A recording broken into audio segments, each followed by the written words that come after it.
আমরা হচ্ছে এরকম শ্রেণীবিন্যাসে ওইভাবে যাব না যে কার সামর্থ্য কী, কে কতদূর পড়াশোনা করেছে, এটা আমাদের কাছে গুরুত্বপূর্ণ না।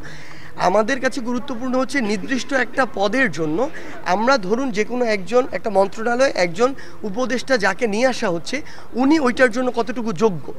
এখন এই যোগ্যতাকে আমরা একটা গুরুত্বপূর্ণ প্যারামিটার হিসেবে সেখানে রাখবো। পাশাপাশি আমরা এখন কথাটা এমন আসতে পারে, যোগ্যতায় যদি প্যারামিটার হয় তাহলে আমি বিভাগের কথা কেন বলছি?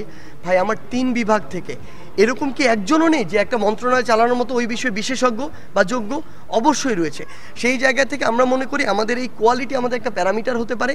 আরেকটি গুরুত্বপূর্ণ প্যারামিটার হচ্ছে এই 24-এর ছাত্র জনতার অভ্যুত্থানে কে অংশগ্রহণ করেছে, কে সমর্থন জানিয়েছে, কে নীরব ছিল, কে বিপক্ষে ছিল।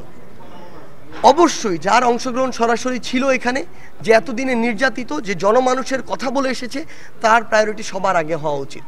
সে ওই স্পিরিটটাকে সবচেয়ে বেশি ধারণ করবে।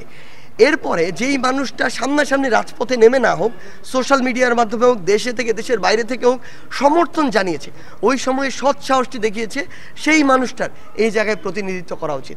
কিন্তু আমি এই জায়গায় একদম স্পষ্ট করে, ভাই, আমরা সরকারের কেউ না, আমরা সরকারের কোনো সুবিধা ভোগ করি না। সরকারের ভালোটাকে ভালো বলবো, সীমাবদ্ধতাকে সরাসরি আমরা কটাক্ষ করব।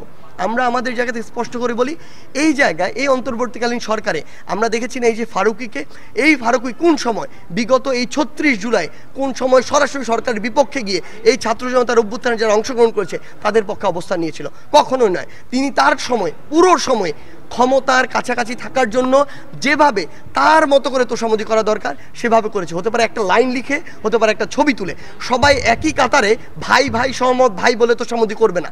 কেউ একটা লাইন লিখে, কেউ একটা শব্দ বলেও তোষামোদি করে। এই ফারুকিরা কিভাবে এই উপদেষ্টা পরিষদে আসে?